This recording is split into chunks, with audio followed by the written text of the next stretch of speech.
அண்ணா அழுகாம என்னன்னு சொல்லுமா. பண்ணையில எல்லா கோழியும் சீக்கு வந்து செத்துட்டே இருக்கு. நான் மருந்து வாங்க கூட காசு இல்லைண்ணா. ஒரு 10 ரூபா இருந்தா அனுப்புனா. 1 வீக்ல கோழி எல்லாம் கொடுத்துட்டு காசு அனுப்பிடுறேண்ணா. மாச கடைசிமா, நானே சாப்பாட்டு வழி இல்லாம இருக்கேன். எங்கிட்ட போய் கேக்குற பாரு. நான் வெளியில இருக்கேன், வந்துட்டு கூப்பிடுறேன். சரிண்ணா.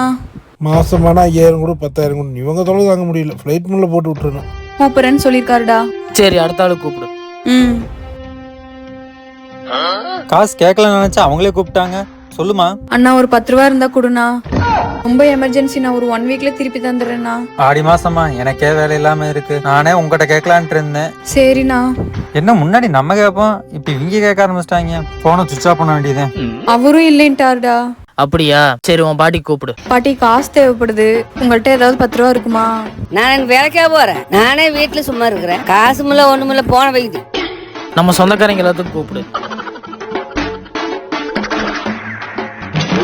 ஒருத்தருமே போன் எடுக்கலடா.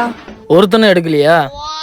சரி, மறுபடியும் எல்லாத்துக்கும் கூப்பிடு. சரி, பாதி பேர் போன் எடுக்கல, பாதி பேர் சுவிட்ச் ஆஃப். இனிமேல் நம்ம போனை எவனும் எடுக்கவும் மாட்டான், நம்மளுக்கு கூப்பிடவும் மாட்டான். அப்ப கோழி வித்த காசை நம்மளே தாராளமா செலவு பண்ணலாம்.